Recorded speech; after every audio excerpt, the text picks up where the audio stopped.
सबसे पहले बात उनकी, कश्मीर से लेकर दिल्ली तक आतंक पर एक्शन जारी है।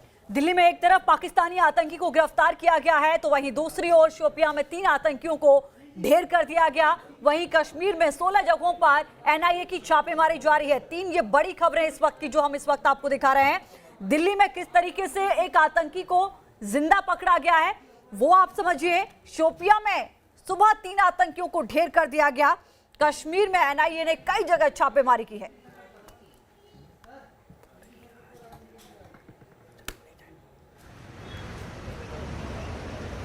और इस वक्त एक बड़ी खबर आपको बता दें, दिल्ली में पाक आतंकी की गिरफ्तारी पर यह नया खुलासा हुआ है। आतंकी अशरफ दिल्ली में स्लीपर सेल का मुखिया था। यह बड़ी खबर इस वक्त आपको बता दें। इस वक्त की बड़ी खबर है, आतंकी अशरफ 15 साल से दिल्ली में रह रहा था। हिंदुस्तान आने वाले आतंकियों को हथियार और लॉजिस्टिक्स प्रोवाइड करवाना इसका काम था। दिल्ली में इसके नेटवर्क में और भी लोग हैं। यह हथियार यमुना किनारे बालू के नीचे दबाकर इसे रखे हुए थे। लोन वुल्फ अटैक की साजिश थी। जल्द ही कई और गिरफ्तारियां हो सकती हैं इससे पूछताछ के बाद। तो ये बड़ी खबर है। और आज दिल्ली पुलिस की स्पेशल सेल ने इस आतंकी को जब पकड़ा तो कई सारे राज अब धीरे धीरे सामने आने शुरू हो जाएंगे जैसे जैसे इस पूरे मामले की जांच आगे बढ़ेगी। बड़ी खबर आपको बता दें, 3 ठिकाने इसके देखने को मिले हैं। एक जगह लक्ष्मीनगर का वो इलाका जहां से इसकी गिरफ्तारी की गई है, एक वो इलाका जहां पर इसने हथियार छुपा कर रखे थे, और एक वो इलाका जहां पर ये कभी कभी छुपने के लिए उसका इस्तेमाल करता था। हालांकि तीनों जगहों पर लगातार दिल्ली पुलिस जो है दबिश दे रही है और तमाम वो चीजों को इकट्ठा करने की कोशिश की जा रही है जिसके बारे में इसने जानकारी दी है। एक बड़ी घटना को अंजाम देने की फिराक में था ये आतंकी। कई जो पाकिस्तान के जो हैंडलर्स हैं उनके संपर्क में था, उनको यहाँ की पूरी जानकारी दे रहा था। ये तमाम चीजें इसने खुद बताई हैं। फिलहाल इस पूरे मामले को लेकर दिल्ली पुलिस अलर्ट पर है, खुफिया एजेंसियां अलर्ट पर हैं। लगातार आतंकी गतिविधियों पर नजर रखी जा रही है।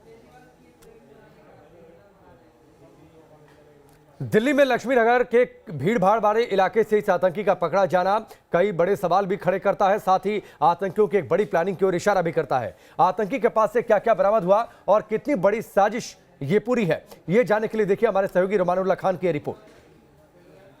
दिल्ली पुलिस स्पेशल सेल ने पाकिस्तान के पंजाब प्रांत के रहने वाले एक आतंकी को दिल्ली के लक्ष्मीनगर के रमेश पार्क इलाके से गिरफ्तार किया है, जिसका नाम मोहम्मद अशरफ है और यहाँ पर ये अली नूरी के नाम से भारतीय पहचान पत्र बनाकर रह रहा था। इसकी जो आईडी मिली है उसमें दिल्ली के शास्त्री नगर का पता भी दर्ज है। इसके पास से एक बैग मिला जिसमें भारतीय पहचान पत्र और मोबाइल फ़ोन बरामद हुए।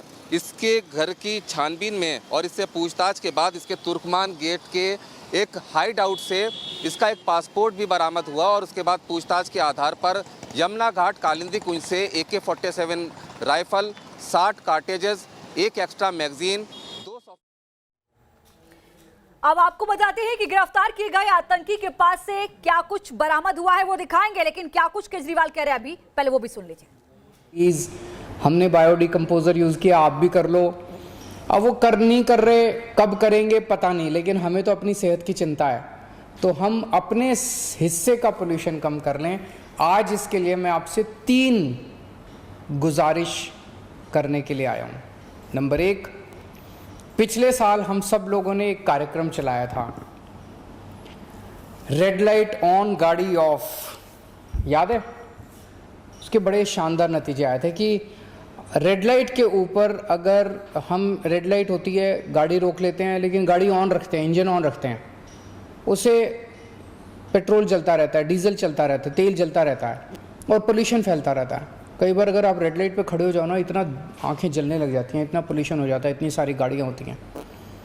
तो हम लोगों ने, सब ने, दिल्ली के लोगों ने मिलकर कैंपेन चलाया था, रेड लाइट ऑन गाड़ी ऑफ। जैसे ही रेड लाइट हो गाड़ी ऑफ कर दो और जैसे फिर ग्रीन हो गाड़ी ऑन कर लो। इससे आम के आम गुठलियों के दाम, आपका तेल भी बचेगा, प्रदूषण भी कम होगा। तो आज एक तो ये कसम खानी है कि अब रेड लाइट के ऊपर हम जब भी रुकेंगे गाड़ी ऑफ करेंगे। 18 तारीख से ये कैंपेन चालू हो रहा है और आप आज से ही शुरू कर दो। अगर आप मेरा ये सुन रहे हैं तो आज से ही शुरू कर दो। 18 से तो एक फॉर्मल लॉन्च है, लेकिन आप आज से ही शुरू कर दो कि जैसे ही रेड लाइट के ऊपर गाड़ी रुके आप इसको ऑफ कर दो, अपनी गाड़ी को ऑफ कर दो। दूसरा, हफ्ते में एक बार क्या हम अपनी गाड़ी या अपनी स्कूटर का इस्तेमाल एक बार या एक से अधिक बार रोक सकते हैं? मतलब जैसे हम दफ्तर जाते हैं या हम मार्केट जाते हैं या हम कोई एंटरटेनमेंट किसी भी चीज़ के लिए घर से निकलते हैं, अपनी गाड़ी लेके जाते हैं, अपना स्कूटर लेके जाते हैं, एक बार हफ्ते में ऐसा कर लें कि हम अपनी गाड़ी नहीं लेके जाएंगे, या तो मेट्रो से जाएंगे या बस से जाएंगे या किसी के साथ गाड़ी शेयर कर लेंगे। अगर हम ऐसा करेंगे तो बताया जा रहा है एक्सपर्ट्स के द्वारा कि खूब पोल्यूशन भी कम होगा और खूब तेल भी बचेगा। तो दूसरी आज हमें अपनी आज कसम खानी है कि हम हफ्ते में कम से कम एक बार, ज़्यादा करें तो और अच्छा है, कम से कम एक बार अपनी गाड़ी का इस्तेमाल नहीं करेंगे। या तो पब्लिक ट्रांसपोर्ट यूज़ करेंगे या किसी के साथ कार पूलिंग करेंगे, गाड़ी शेयर करेंगे।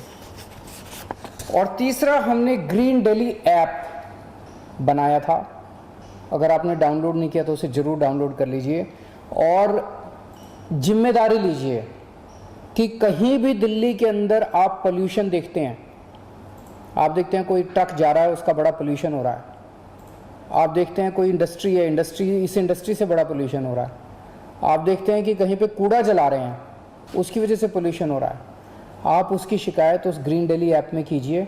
हमारी टीम तुरंत पहुंच के उस पोल्यूशन करने वाली चीज़ को रोकेगी, उसको पोल्यूशन करने से रोकेगी। 23,000 से ज़्यादा शिकायतें आई अभी तक, जिनको सबको निपटारा कर दिया गया है।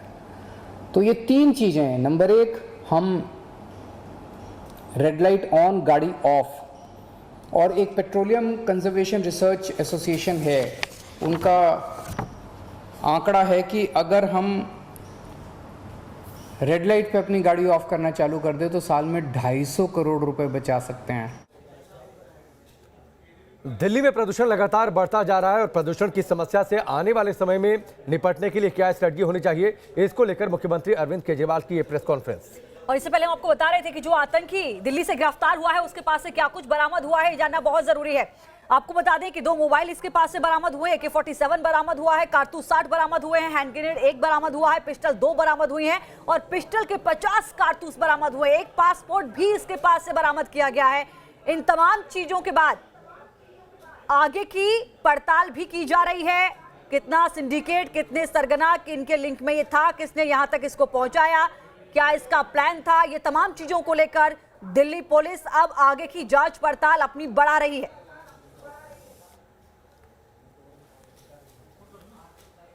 और 3 सहयोगी इस वक्त हमारे साथ जुड़ चुके हैं। रमानुल्लाह खान दिल्ली से जुड़े हुए हैं, इसके साथ ही शाहनवाज और राही, 2 और सहयोगी भी हमारे साथ जुड़ चुके हैं। लेकिन सबसे पहले रुमान, आपके पास आते हैं। लक्ष्मी नगर में लंबे समय से रहना, फर्जी दस्तावेज, सोच समझकर इलाका लक्ष्मी नगर को चुनना, बालू में दबाकर हथियार रखना, यमुना के उस पार सिर्फ एक पुल का फासला और उसके बाद सारे वीवीआईपी इलाके। काफी सोची समझी रणनीति के तहत इसने लक्ष्मी नगर इलाके को चुना था और उसके साथ ही एक बड़ी साजिश, एक लंबे समय से दिल्ली में रहकर।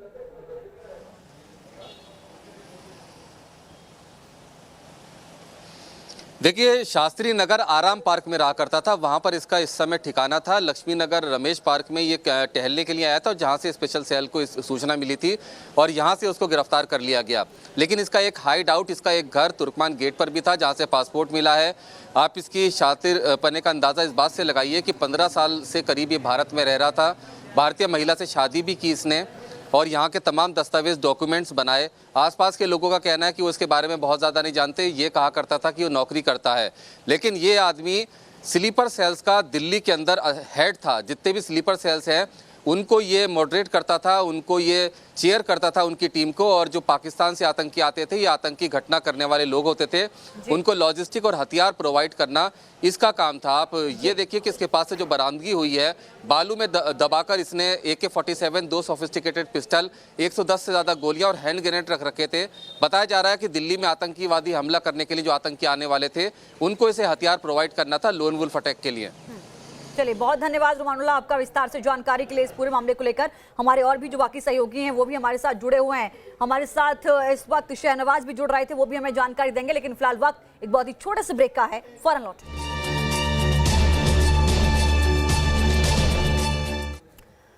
ब्रेक के बाद आपका स्वागत है। दिल्ली से अशरफ नाम का जो आतंकी पकड़ा गया, उसके पास से क्या कुछ बरामद हुआ ये हम आपको बताते हैं। क्या कुछ उस वक्त उसके पास था जब उसको गिरफ्तार किया गया। 2 मोबाइल फोन इसके पास से बरामद हुए हैं। इसके साथ ही एक AK-47 राइफल, बड़े पैमाने पर हथियारों की बरामदगी इसके पास से 60 कारतूस बरामद हुए हैं इसके पास से। इसके साथ ही हैंड ग्रेनेड भी एक बरामद हुआ है, 2 पिस्टल बरामद हुए हैं और इस पिस्टल के 50 कारतूस भी इसके पास से मिले और उसके साथ ही एक पासपोर्ट भी इसके पास से बरामद हुए हैं। फर्जी दस्तावेज इसने बनवा रखे थे, फर्जी दस्तावेजों के आधार पर इसने पासपोर्ट भी हासिल किया था।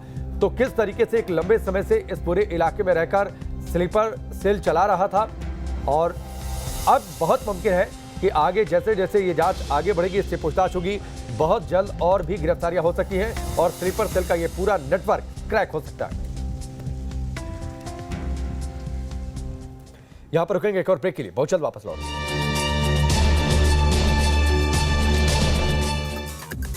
ब्रेक के बाद चलिए आगे बढ़ते। एक बार फिर से बड़ी खबर, दिल्ली से गिरफ्तार पाकिस्तानी आतंकी को लेकर अब एजेंसियां इसकी कुंडली खंगालने में जुट गई हैं। अशरफ को पकड़ा गया, 15 साल से दिल्ली में रह रहा था। 15 साल से दिल्ली में रह रहा था, सूत्रों के हवाले से खबर आ रही है। अब जरा आप अंदाजा लगाइए कि अगर ये 15 सालों से दिल्ली में था तो कितनी घटनाओं में इसका हाथ रहा होगा, किन किन घटनाओं को अंजाम जो दिया गया लगातार पिछले दिनों। जो लोग पकड़े गए, क्या उनसे भी इसका संपर्क था? यूपी से कुछ आतंकियों की पिछले दिनों गिरफ्तारी थी, क्या ये उनके भी संपर्क में था? तमाम ऐसे पहलू हैं जिन पर भी आगे जांच पड़ताल होगी। और ये सबसे पहले तस्वीर आतंकी अशरफ की हम आपको दिखा रहे हैं न्यूज नेशन पर। यही वो आतंकी है जिसको लक्ष्मी नगर से दिल्ली पुलिस ने गिरफ्तार किया है। बड़ी सफलता हाथ लगी है। आतंकवादी की तस्वीर सबसे पहले न्यूज नेशन पर इस वक्त आप देख रहे हैं। यही वो आतंकी जिसकी गिरफ्तारी की गई है। ये 15 साल से दिल्ली में रह रहा था। रुमानुल्लाह हमारे सहयोगी इस वक्त हमारे साथ फोन लाइन पर जुड़ रहे हैं। क्या कुछ जानकारी और निकलकर सामने आई है रुमानुल्लाह? क्योंकि देखिए तस्वीर सामने आ गई है। सबसे पहले हमने तस्वीर उस आतंकी की दिखाई है, लेकिन 15 साल से दिल्ली में रह रहा था। कितनी बड़ी घटनाओं में इसका नाम शामिल है? पिछले दिनों जो घटनाएं हुई, क्या उसमें इसका कोई हाथ था या उसमें किसी के संपर्क में था? क्या कुछ जानकारी अब तक सामने आई है?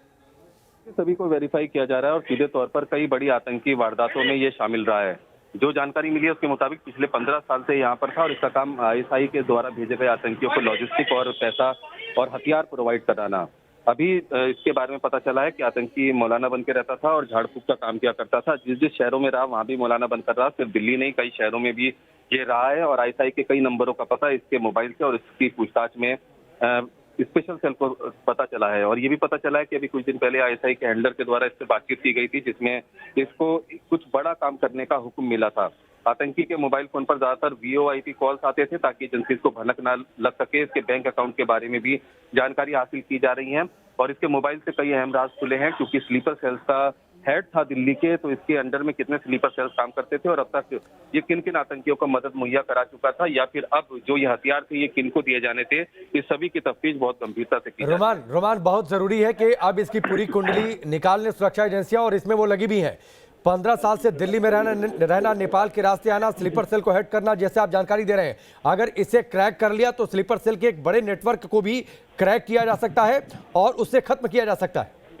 बिल्कुल ठीक है, क्योंकि ये स्लीपर सेल का हेड है और ये सिर्फ दिल्ली नहीं कई और दूसरे शहरों में भी रहा है। 15 साल का टाइम इसने इंडिया में गुजारा है और यहाँ पर इसे अच्छा खासा वक्त मिला है, जिसमें इसने अपना स्लीपर सेल नेटवर्क खड़ा किया और इसके द्वारा तैयार किए गए स्लीपर सेल्स की जानकारी स्पेशल सेल को मिल रही है। ISI के भी कई लोगों के नंबर इसके पास से मिले हैं और उनके बारे में भी जानकारी मिली है। ये ज्यादातर फोन कॉल VoIP के जरिए करता था, जिसके ताकि एजेंसी को भनक न लग सके और इसे ट्रैक न किया जा सके। लेकिन अब स्पेशल सेल की जो हिरासत में ये लगातार जानकारियां दे रहा है और आने वाले दिनों में स्पेशल सेल के एक बड़े नेटवर्क का भांडाफोड़ होने की उम्मीद है और कई ऐसे चेहरे भी बेनकाब होंगे जिनकी गिरफ्तारी स्पेशल सेल जल्द ही करेगी, क्योंकि स्पेशल सेल का ये हेड है और इसने काफी स्लीपर सेल नेटवर्क को बनाया है। इसके पास से भारी मात्रा में हथियार मिले हैं और सबसे महत्वपूर्ण सवाल ये है कि देश की राजधानी दिल्ली तक इतने सोफिस्टिकेटेड वेपन्स और इतनी बड़ी संख्या में इसके पास तक किसने और कैसे पहुंचाए। जी चलिए, बहुत धन्यवाद आपका रुमानुल्लाह इस पूरी जानकारी के लिए। तो देखिए 15 साल से ये यहाँ पर था और इसको लेकर ये बहुत बड़ा खुलासा हुआ है कि एक नकली पासपोर्ट इसने बनाया, 3 जगह इसके ठिकाने थे, रहता कहीं और था, अपना ठिकाना कहीं और बनाता था, हथियार कहीं और बरामद होते हैं। ये बताता है कि काफी लंबे समय से एक बड़ा सिंडिकेट बन रहा था राकेश। बड़ा सिंडिकेट, और सबसे बड़ी बात यह है जिसकी जानकारी रुमान ने दी कि स्लीपर सेल को हेड कर रहा था, यानी इसने पिछले जो समय हिंदुस्तान में गुजारे अलग अलग जगहों पर उसने एक नेटवर्क खड़ा किया। इसलिए अगर इसको क्रैक किया है तो जाहिर सी बात है पूरा नेटवर्क क्रैक हो सकता है। इसीलिए सुरक्षा एजेंसियां इसमें लगी हुई हैं, लगातार इससे पूछताछ भी चल रही है। इस बीच बड़ी खबर जम्मू कश्मीर से, जहां पर पेरीमपोरा इलाके में 2 आतंकियों को मार गिराया गया है। ये बड़ी खबर, 2 से 3 आतंकियों के इस इलाके में छिपे होने की आशंका है। बीते 36 घंटों के भीतर आतंकियों के साथ ये 5वां एनकाउंटर है जम्मू कश्मीर में। मीर फरीद हमारे साथ जुड़ चुके हैं, सीधे उनका रुख करते हैं। मीर फरीद, पिछले कुछ घंटों में, स्पेशली पिछले 36 घंटों में ये 5वां एनकाउंटर। जी बिल्कुल, कल से एक के बाद एक जो है एनकाउंटर हो रहे हैं और अभी जो फेरीपुरा में एनकाउंटर चल रहा था उसमें 2 मिलिटेंटों को जो है मारा है सुरक्षा बलों ने और अभी जो है वहां तलाशी कार्रवाई चल रही है। अगर आप पिछले 24 घंटे की बात करें तो 6 मिलिटेंट घाटी के अलग अलग इलाकों में जो है मारे गए हैं। 3 एनकाउंटर हुए हैं बांडीपुरा में और दूसरा 2 एनकाउंटर जो इसके बाद एक शोपियां में हुए हैं। तो साफ तौर पे जो टारगेटेड किलिंग जब से किए हैं टीआरएफ ने, तब से जो है सुरक्षा बलों ने भी अपने ऑपरेशन तेज कर दिए हैं। और अगर आप जो शोपियान एनकाउंटर की बात करें जहां उसमें जो मिलिटेंट मारा गया है उसका भी जो पुलिस ने कहा है कि लिंक था जो टारगेटेड किलिंग हुई थी। तो ये जो है गुत्थी सुलझाने की कोशिश है पुलिस की तरफ से, पूरी तरह लगे हुए हैं कि ये जो चेहरे हैं टारगेटेड किलिंग पीछे, इनको जो है बेनकाब किया जाए। उसी सिलसिले में जो है ऑपरेशन जो है काफी तेज कर दिए हैं पूरी घाटी में। जी चलिए मीर फरीद, बहुत शुक्रिया विस्तार से जानकारी के लिए। इस बीच आपको 3 तस्वीरों के जरिए समझाते हैं कि किस तरीके से एक जगह 3 आतंकियों को ढेर किया जाता है, कैसे दिल्ली में एक आतंकी को गिरफ्तार किया जाता है, कैसे अभी भी पुंछ में लगातार ऑपरेशन जारी है। 3 तस्वीरें आप देखिए, 2 आतंकियों को मार गिराया गया था कल बांदीपोरा और अनंतनाग में, और फेरीपोरा में भी 2 आतंकियों को ढेर किया। आज जो है 3 आतंकियों को ढेर किया गया है शोपिया में। 24 घंटे में 5 आतंकी ढेर कर दिए गए हैं सेना की तरफ से। बदला शहीदों का ले लिया गया है।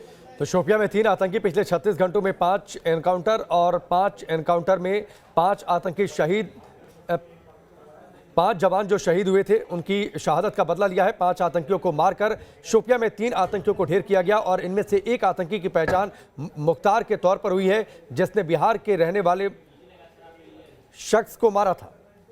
कश्मीर जोन के आईजी विजय कुमार के मुताबिक आतंकियों ने इस साल कई लोगों की हत्या की है, जिसके बाद आतंकियों के खिलाफ जबरदस्त ऑपरेशन भी चलाया जा रहा है। 2 अक्टूबर को, 5 अक्टूबर को, 7 अक्टूबर को 3 जगह टेररिस्ट ने अटैक किया था। सुंबल में, बांडीपुरा हो गया, श्रीनगर में 2 जगह, जिसमें टोटल 7 सिविलियन मारे गए थे। और उसके बाद हम लोग ऑपरेशन को एग्रेसिवली लॉन्च करना शुरू कर दिए। श्रीनगर में एक इनकाउंटर हुआ जिसमें एलईटी का एक कैटेगरी का टेररिस्ट मारा गया। फिर बांडीपुर में जो कल मारा गया एलईटी का, टीआरएफ का, जो मतलब 5 अरेस्ट भी हुए उसमें से। फिर अनंतनाग में हम लोग ऑपरेशन लॉन्च किए थे बेरीनाग में, उसमें 1 मिलिटेंट मारा गया, 3 भाग गया। कल शोपियन में 2 जगह लॉन्च किए थे, एक जगह 3 टेररिस्ट एलईटी का मारा गया है, एक अभी फेरीपुरा में 2 टेररिस्ट फंसा हुआ है। एनी टाइम इनकाउंटर शुरू हो जाएगा वहाँ पर। तो अब हम लोग ऑपरेशन और इसी ढंग से जारी रखेंगे। एक और बड़ी खबर का रुख करते हैं, जम्मू कश्मीर के राजौरी के डीकेजी इलाके में भी इस वक्त एनकाउंटर चल रहा है। कल शाम से इस इलाके में आतंकियों के साथ सुरक्षा बलों का एनकाउंटर जारी है। इलाके में 2 से 3 आतंकियों के छिपे होने की खबर है, जिसके बाद एनकाउंटर साइट से 7 किलोमीटर के दायरे में सर्च ऑपरेशन फिलहाल इस वक्त चल रहा है। तो एक और इलाका राजौरी का डीकेजी इलाका, जहां पर इस वक्त एनकाउंटर चल रहा है। सुरक्षा बलों को इनपुट मिली कि 2 से 3 आतंकी यहां पर छिपे हुए हैं। इसके बाद इस पूरे इलाके के 7 किलोमीटर के दायरे में तलाशी अभियान इस वक्त चल रहा है राजौरी के डीकेजी इलाके से।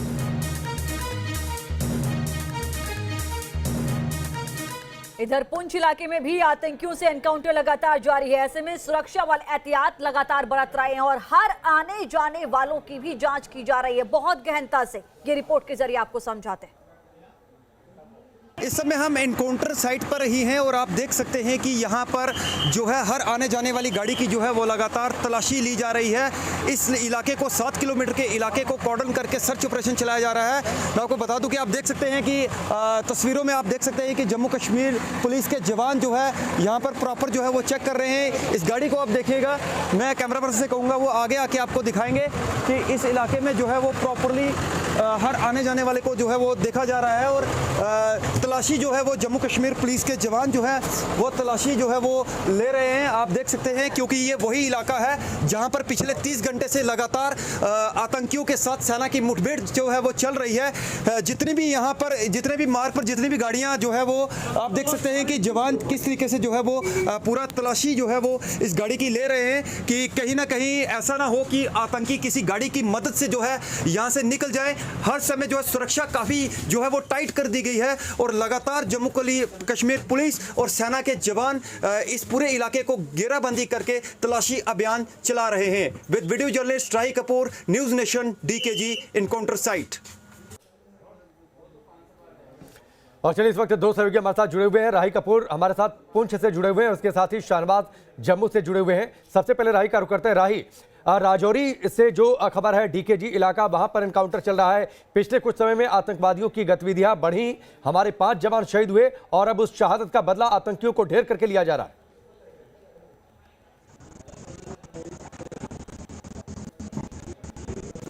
जी बिल्कुल, मैं आपको बता दूं कि लगातार ये जो DKG का इलाका है, राजौरी और पुंछ की ये जो सीमा लगती है वहां पर इलाका है और कहीं ना कहीं पूरे 7 किलोमीटर का जो ये इलाका है उसकी घेराबंदी करके तलाशी अभियान जो है वो लगातार चलाया जा रहा है।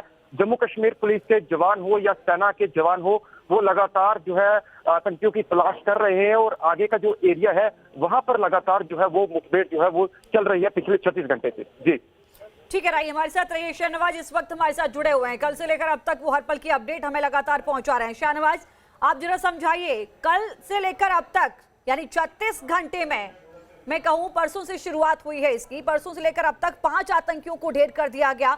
कल अनंतनाग में एक आतंकी मारा गया, बांदीपोरा में एक आतंकी मारा गया, आज सुबह 3 आतंकी को ढेर कर दिया गया, दिल्ली में एक आतंकी की गिरफ्तारी हो जाती है। ये समझ में आता है कि अब आतंक की कमर टूट रही है और अब हिसाब भी लिया जा रहा है चुन चुन कर। कल जो 5 जवान शहीद हुए थे, 5 आतंकियों को ढेर कर दिया गया है।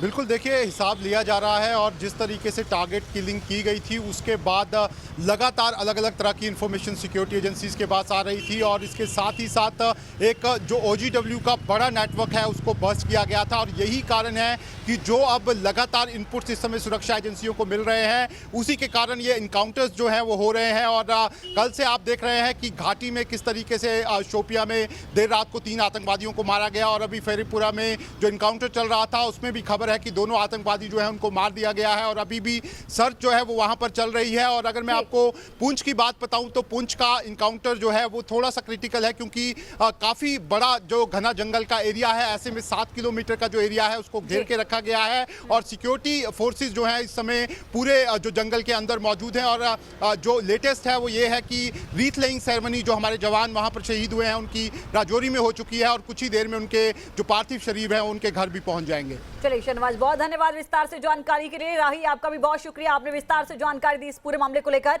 इस बड़ी खबर पर हमारी नजर रहेगी, लेकिन फिलहाल वक्त एक बहुत ही छोटे से ब्रेक का है, फौरन लौट रहे हैं।